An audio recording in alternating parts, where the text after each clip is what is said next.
বিশ্বের জনসংখ্যার প্রায় 2.2% নিয়ে বাংলাদেশ অষ্টম জনবহুল দেশ। বাংলাদেশের জনসংখ্যার ঘনত্ব বিশ্বের সর্বোচ্চ। কিন্তু এর শুরুটা হলো কোথা থেকে? আজ থেকে প্রায় 5 কোটি বছর আগেও আমরা যাকে বঙ্গীয় বদ্বীপ বলে জানি তার অস্তিত্বই ছিল না। বাংলাদেশের জন্মের ইতিহাস কিন্তু শুরু হয়েছিল পৃথিবীর অপর প্রান্তে, সেই দক্ষিণ গোলার্ধে অ্যান্টার্কটিকার কাছে প্রায় 13 থেকে 17 কোটি বছর আগে। আর গঙ্গা, পদ্মা, ব্রহ্মপুত্র, মেঘনা এই নদীগুলো যেমন আমাদের জীবনের সাথে ওতপ্রোতভাবে জড়িয়ে আছে, ঠিক তেমনই আমাদের এই বঙ্গীয় বদ্বীপ সৃষ্টির গল্পেও এরা প্রবাহমান। আসুন আজকে তাহলে জেনে নিই পৃথিবীর সবচেয়ে বড় এই বদ্বীপ সৃষ্টির সেই রোমাঞ্চকর গল্প।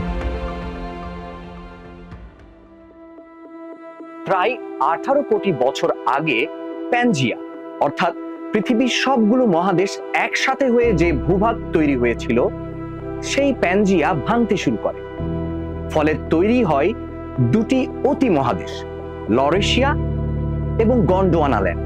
আর এই গন্ডোয়ানাল্যান্ড থেকেই একসময় শুরু বাংলার এই বদ্বীপের যাত্রা। প্রায় 13 থেকে 17 কোটি বছর আগে গন্ডোয়ানাল্যান্ডে ভারত, অ্যান্টার্কটিকা আর অস্ট্রেলিয়ার ভেতর চির ধরতে আরম্ভ করে।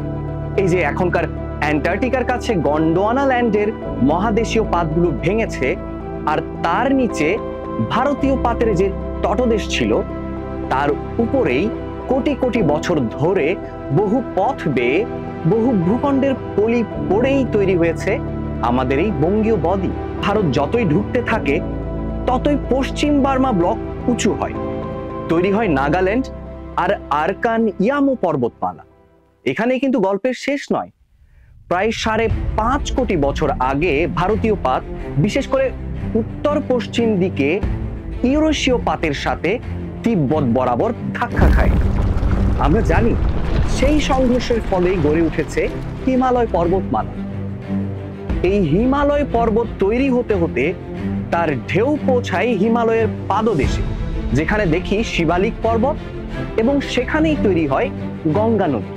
পাহাড় যতই বড় হতে থাকে ততই বাড়তে থাকে তাদের ক্ষয়।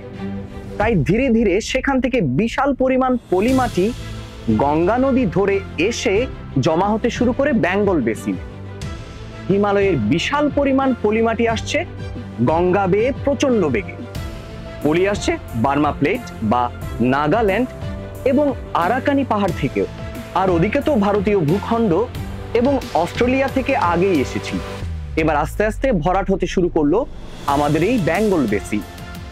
ভারত আর তিব্বতের যেখানে ধাক্কা লেগে হিমালয় তৈরি হয়েছিল, সেখান থেকে কিন্তু উৎপত্তি ব্রহ্মপুত্র নদের।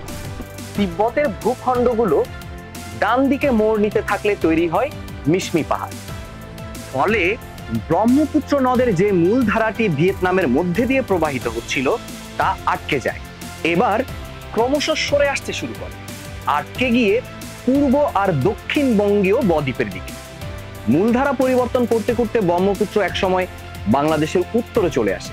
কিন্তু এবার পথ আটকে দাঁড়ালো শিলং মালভূমি বা শিলং প্লেট। পাশ কাটিয়ে উত্তর দিক থেকে এসে দক্ষিণে মোড় নিয়ে শেষ পর্যন্ত অদম্য ব্রহ্মপুত্র প্রবেশ করে বাংলাদেশে বিশাল এক পলিমাটির ডালি দিয়ে। ওদিকে আবার গঙ্গা নদীও একসময় পথ পরিবর্তন করে পূর্ব দিক দিয়ে বাংলার ভিতর দিয়ে প্রবাহিত হতে শুরু করল। গঙ্গা ও ব্রহ্মপুত্র এভাবে পলিমাটি বহন করে না নিয়ে এলে বদ্বীপের এত বিস্তৃত অঞ্চল তৈরি হতে পারত না। ধারণা করা হয় আজও তারা সম্মিলিতভাবে প্রতি বছর 100 কোটি টনেরও বেশি পলি নিয়ে আসে বঙ্গীয় বদ্বীপে। এর 40% আসে গঙ্গা পদ্মা এবং 60% আসে ব্রহ্মপুত্র যমুনা দিয়ে।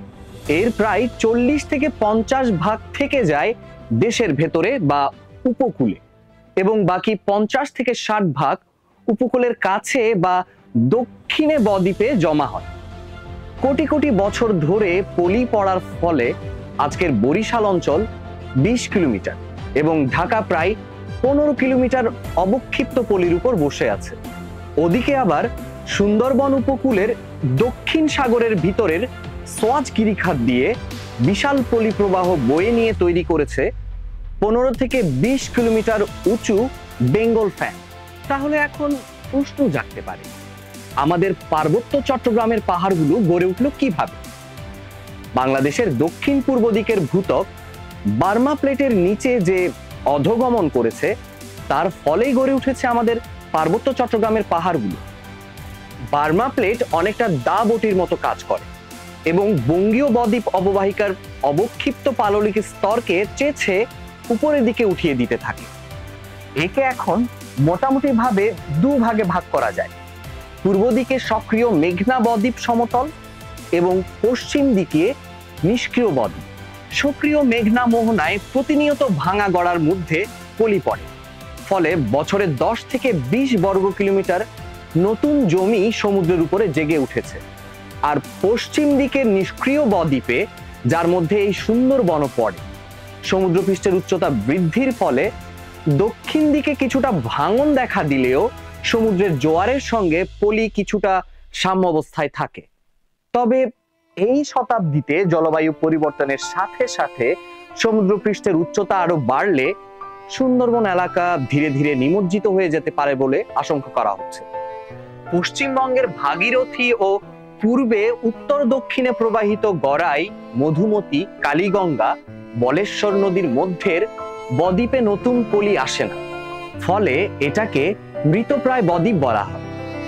এর একটি কারণ হলো উজানে ভারতের ফারাক্কা সহ কয়েকটি বাঁধ দেবার ফলে পদ্মা ও তার প্রশাখার স্বাভাবিক স্রোত ও পলিভরণের প্রক্রিয়ায় বাধা পড়েছে।